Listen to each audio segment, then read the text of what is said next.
Welcome back, 6th class. Good morning to all of you.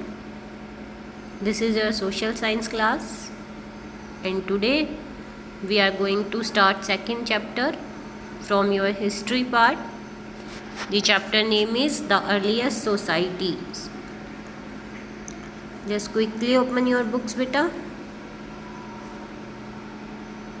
Chapter 2, History, 6th class. The earliest societies. The big idea.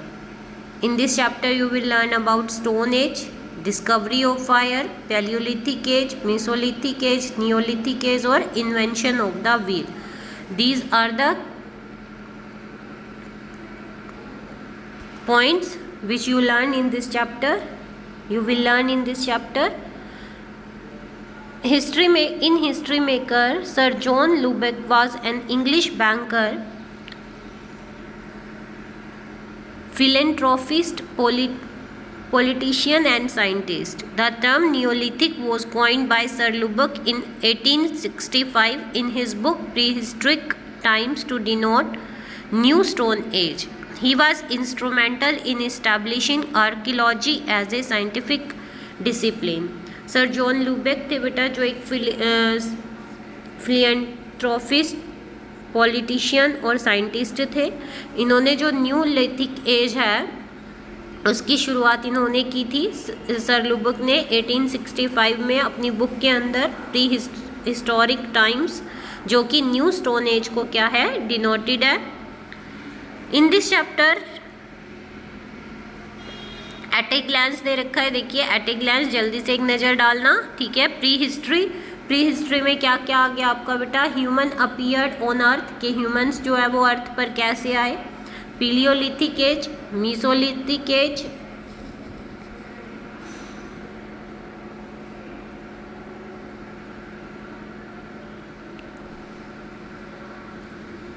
Paleolithic age, Mesolithic age और Neolithic age. In this chapter you will learn about them. How human appeared on the earth, कैसे humans जो है वो अर्थ पर आए, कैसे उन्होंने एक लाइफ को सेटल किया, कैसे उन्होंने आग की खोज की, कैसे उसको यूज़ करना स्टार्ट किया. Each and everything you will learn in this chapter. देखिए human appeared on earth. Early humans were hunter gathered थे. They were cave dweller and wore animal hides. Tools were made of bone, stone and sticks. Discovery of fire was a major achievement. Stone tools came to be shaped as core tool, flake tools and blade tools. There was a change in diet with increased intake of plant food. Tools made and used were smaller, sharper and more efficient. The Mesolithic age saw the domestication of animals. Means बेटा देखो how human appeared on earth, कैसे आए. तो इसमें आप क्या क्या पढ़ोगे कि ह्यूमन जो थे वो पहले हंटर गैदर्ड थे, कैव ड्वेलर्स थे, मतलब गुफाओं में रहते थे, एनिमल स्किन्स पहनते थे. उसके बाद पीलियोलिथिक एज में उन्होंने क्या की? डिस्कवरी की फायर की, जो उनकी मेजर अचीवमेंट मानी जाती है. Stone tools came to be shaped, core tool. अब जो स्टोन टूल्स थे वो शेप्ड होने लगे. ठीक है. उनकी शेप जो है वो पहले जो होते थे वो ब्लंट होते थे, अब वो शार्प उनको यूज़ करने लगे. उसके बाद मीसोलिथिक एज में क्या हुआ? There was a change in diet with increase intake of food, plant food. अब उन्होंने अपनी डाइट में चेंज किया. पहले वो कच्चा खाते थे सब कुछ. अब जब उन्होंने डिस्कवरी की फायर की तो उसके बाद उन्होंने क्या किया? चीज़ों को पका कर खाना शुरू किया. ठीक है. टूल्स जो है वो स्मॉलर और शार्पर बनाने लगे. डोमेस्टिकेशन स्टार्ट कर दिया, पशुओं को पालना. नियोलिथिक एज में क्या किया? This age show the beginning of agriculture, animal husbandry. Animals को पालना, एग्रीकल्चर, खेती शुरू कर दी. व्हील को इन्वेंट किया गया. ठीक है. तो अभी स्टार्ट करते हैं अपना चैप्टर यहाँ से. अंडरस्टैंडिंग प्री हिस्ट्री को समझना. तो evidence suggest that Homo sapiens और the species to which modern humans belong appeared on earth about 2 lakh years ago. This is the time when our early ancestor, the homo species, were hunter gatherer. ऐसे जो हमारे पास evidences पाए गए हैं, proof पाए गए हैं, उनसे हमें पता चलता है कि लगभग 2 लाख वर्ष पहले जो ह्यूमंस हैं वो जो हमारे एंसेस्टर्स हैं जो वो धरती पर आए थे, और जब वो आए तो क्या थे, हंटर गैदर थे। हंटर गैदर मतलब शिकारी, ठीक है। This means that they hunted wild animals, caught fish and birds and gathered food, root, seeds and leaves. Hunter gatherers means कि वो हंट करते थे, शिकार करते थे जंगली जानवरों का, कॉट फिश मछलियाँ पकड़ते थे, बर्ड्स को बर्ड्स पक्षियों को इकट्ठा कर लेते थे, फ्रूट्स इकट्ठा करते थे, ठीक है। To gather their food they have to move from one place to another, therefore our early ancestor were nomad. तो इसके लिए उन्हें क्या करना पड़ता था, they move from one place to another, एक जगह से दूसरी जगह पर जाना पड़ता था for hunting.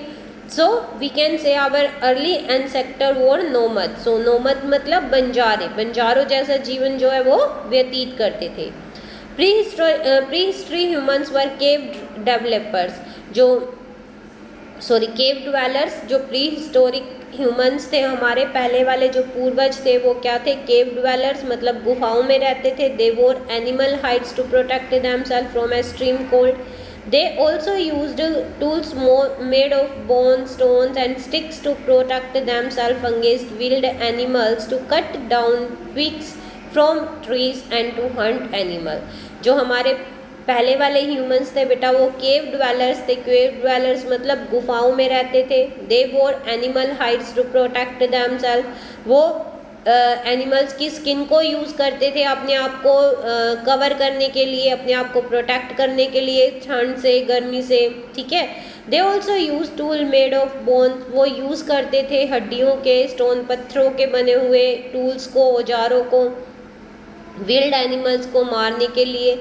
To cut down twigs from trees, पेड़ों से टहनियाँ तोड़ते थे। टू हंट एनिमल्स का शिकार करने के लिए। देखो क्लास डिस्कशन में क्या दिया गया है, can you think of 3 difficulties that early human faced while gathering food. क्या क्या डिफिकल्टी उनको फेस करनी पड़ती होगी जब वो अपना फूड गैदर करते थे। कैन यू थिंक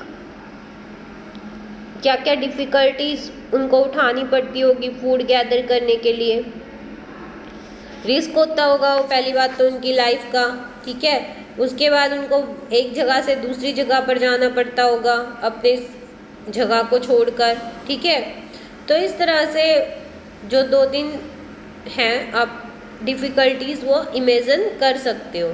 उसके बाद आया बेटा आपका स्टोन एज। स्टोन एज क्या था, तो देखो human being involve gradually from ape like creatures to upright modern humans who could balance themselves on their feet. जो ह्यूमन बीइंग्स थे वो धीरे धीरे क्या हुआ, अपने पैरों पर खड़ा होने लगा। पहले वो लंगूर की तरह, बंदर की तरह क्या करता था, बंदर की तरह चलता था, चारों मतलब अपने हाथों और पैरों को यूज़ कर कर चलता था। लेकिन धीरे धीरे उसने अपने आप को बैलेंस किया अपने फीट पर और सीधा खड़ा होने लगा। This freed their hands and resulting in the evaluation of thumb. इसने उनको क्या कर दिया, जब उसने धीरे धीरे अपने हाथों को और पैरों को, मतलब जब उसने पैरों को यूज़ करना शुरू किया खड़े होने के लिए, तो उसके हैंड्स जो थे अब वो क्या थे, फ्री थे, क्योंकि उनसे उसको चलना नहीं पड़ता था, ठीक है। तो इसने उसको क्या कर दिया, फ्री कर दिया। They could now hold object, अब वो हाथों से अपनी चीज़ों को पकड़ सकता था। Their brain size also developed, उनका दिमाग का जो साइज था वो भी इंक्रीज हुआ। In the course of time, they realized that broken stones could be used for different purposes. अब उसने ये सोचना स्टार्ट किया कि जो ब्रोकन टूटे हुए स्टोन्स हैं उनको अलग अलग पर्पसेस के लिए भी यूज़ किया जा सकता है। Thus early human begins to make tools. The main material that they used was stone as it was easily available. तो उन्होंने क्या किया बेटा, उनको टूल्स बनाने के लिए यूज़ करने लगे, वो किसका, स्टोन्स का। और जो मेन मटेरियल होता था उनके टूल्स का वो स्टोन होते थे, because stones are easily available for them, क्योंकि स्टोन्स जो होते थे वो उनके लिए इजीली अवेल होते थे। That is why historian call this period as the stone age. इसलिए जो हमारे हिस्टोरियंस है, इतिहासकार हैं, वो इस पीरियड को किसका नाम देते हैं बेटा, स्टोन एज का। तो we can divide stone age into 3 different parts. First आपका है पीलियोलिथिक एज, सेकंड आपका है मेसोलिथिक एज और थर्ड आपका है नियोलिथिक एज, ठीक है। फर्स्ट आपका है पीलियोलिथिक पैलियोलिथिक एज, जिसको आप ओल्ड स्टोन एज भी बोलते हो। क्या बोलते हो बेटा? जिसको आप ओल्ड स्टोन एज भी बोलते हैं। उसके बाद मीसोलिथिक एज, जिसको आप मिडिल स्टोन एज बोलते हैं। देन आपकी नियोलिथिक एज, जिसको आप न्यू स्टोन एज भी बोलते हैं। इसको आप याद भी रख सकते हो, मीसोलिथिक मिडिल, नियोलिथिक न्यू और पैलियोलिथिक ओल्ड। देखिए, the term paleolithic, mesolithic and neolithic are derived from Greek word. ये तीनों क्या हैं? आपके ग्रीक के वर्ड है, ग्रीक भाषा से लिए गए हैं, लैंग्वेज से लिए गए हैं। पेलोस का मीनिंग होता है आपका ओल्ड, लिथोस का मीनिंग होता है आपका स्टोन, और मिसोस का मीनिंग होता है आपका मिडिल, नियोस का मीनिंग होता है आपका न्यू। तो इसलिए इसको हम क्या कहते हैं? Old stone age, middle stone age and new stone age. Paleolithic age में क्या क्या हुआ बेटा? तो उसके बारे में आपको बता रखा है। देखिए, द ओल्ड स्टोन और paleolithic age lasted approximately from 5 lakh BCE to 10,000 BCE। ठीक है, जो आपकी पैलियोलिथिक एज है वो लगभग 10,000 BCE से लेकर 5 लाख BCE तक मानी जाती है। During this period human being lived in nomadic life. इस पीरियड के दौरान ह्यूमंस जो थे वो एक बंजारों आदिवासी टाइप का जीवन जीते थे। वंडरिंग इन ग्रुप्स में इधर उधर घूमते रहते थे। किसकी तलाश में? फूड और शेल्टर की तलाश में, खाने और जगह की तलाश में। At this time human were not food processor. तब उन्होंने फूड मतलब अपना खाना उगाना शुरू नहीं किया था। उस टाइम पर एग्रीकल्चर जो था वो स्टार्ट नहीं हुआ था। नो वेजिटेबल्स और grain were grown by them. कोई भी वेजिटेबल और अनाज उनके द्वारा नहीं उगाया जाता था। However there was tremendous progress in the manufacture of tools along the discovery of stone. Let us learn about more subdivision in the Paleolithic age from the flow chart given on the page. ठीक है, तो एक sub division देखेंगे Palaeolithic as की flow chart के through. देखो, जैसा कि इसमें दिया है आपका पैलियोलिथिक एज जो है उसको भी इन्होंने 3 पार्ट्स में बांटा है। अर्ली पैलियोलिथिक, मिडिल पैलियोलिथिक और अपर पैलियोलिथिक। अर्ली में क्या दे रखा है बेटा? तो देखो, अर्ली में आपको दे रखा है the early paleolithic age correspond to the time when the first stone tools appeared. The tools were hand axes and chopping tools. At that time the climate was extremely cold and many parts of the earth were covered in ice. This is why this age is also known ice age. देखो, जो early paleolithic as थी आपकी, उसमें सबसे पहले जो stone tools हैं वो दिखाई दिए, अपीयर्ड हुए, बनाने लगे वो लोग। जो टूल्स होते थे वो यूज़ किए जाते थे। हैंड एक्स मतलब कुल्हाड़ी जो होती है वो हाथ से पकड़ने वाली, और चॉपिंग टूल्स काटने वाले टूल्स, हथियारों का, औजारों का। At that time climate was extremely cold. उस टाइम पर जो क्लाइमेट होता था वो बहुत ठंडा होता था बहुत सारे पार्ट पर अर्थ के, इसलिए इसको आप आइस एज के नाम से भी जानते हो। In India lower paleolithic sites have been found on the bank of river Son in Punjab. जो इंडिया है इसके अंदर बहुत सारी पैलियोलिथिक साइट जो है वो पाई गई है bank of river, near bank of river, क्योंकि जो पहले के लोग होते थे वो नदियों के किनारों पर रहना ज़्यादा पसंद करते थे।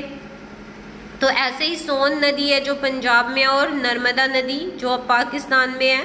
ठीक है, इनके पास कुछ पैलियोलिथिक साइट्स के जो जो साइट्स हैं वो पाई गई है पैलियोलिथिक। उसके बाद आपकी आती है middle paleolithic age. In this age people largely used flat tools. Some home implements such as needles have been found, indicating that fur and animal skin were crudely to cover the human body. This is the time when people begin to form and live in groups. They begin to point on the walls of cave. A noticeable aspect of community life that scared at this time was burial of the dead.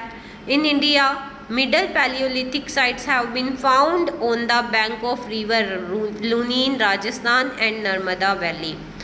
Middle में Palaeolithic age में क्या हुआ बेटा कि लोगों ने जो है लार्जली यूज़ करना शुरू कर दिया फ्लैट टूल्स को। ठीक है, उन्होंने बहुत सारी इम्प्लीमेंट सुधार की, जैसे कि नीडल्स लगा दी गई, indicating that furs and animal skin was crudely to cover the human body. अब वो स्किन को यूज़ करने लगे अपनी बॉडी को कवर करने के लिए. ये वो टाइम था जब लोगों ने ग्रुप में रहना स्टार्ट कर दिया. They begin to paint on walls of cave. अब वो अपनी गुफाओं पर पेंट करने लगे. They a noticeable aspect of community life that has started at that time was burial the dead. और इसमें एक जो सबसे मेन जो नोटिस करने लायक चेंज आया वो ये आया कि अब वो जो डेड हो जाते थे उनका क्या करने लगे, बुरियल मतलब उनको दबाने लगे. In India middle paleolithic sites have been found on the bank of river Luni. India के अंदर जो मिडिल पैलियोलिथिक साइट्स है वो पाई गई है रिवर लूनी के पास राजस्थान में और नर्मदा वैली में. अपर पैलियोलिथिक एज क्या था बेटा, देखो the correspond to the last phase of the ice age when the climate become warmer. अब इस टाइम पर जो क्लाइमेट था वो क्या हो जाता था, गर्म होने लगा. People of those time mostly use blade tool. उस टाइम के लोग जो है ज़्यादातर वो ब्लेड टूल्स को यूज़ करते थे. This period also so the first human made shelter. People begin to make necklace and bracelets of material like shells and bones. इसमें क्या हुआ बेटा, इस पीरियड में लोगों ने क्या किया, ह्यूमन मेड शेल्टर्स मतलब अपने लिए आवास बनाने लगे. लोगों ने स्टार्ट किया नेकलेस और ब्रेसलेट्स बनाना अलग अलग मटेरियल से, जैसे शेल्स हो गए. शेल्स मतलब जो शंख होते थे उनसे, बोन्स हड्डियों से.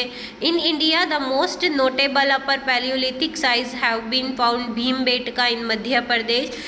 जो आपकी most notable upper paleolithic site है वो आपकी भीमबेटका मध्य प्रदेश में पाई जाती है.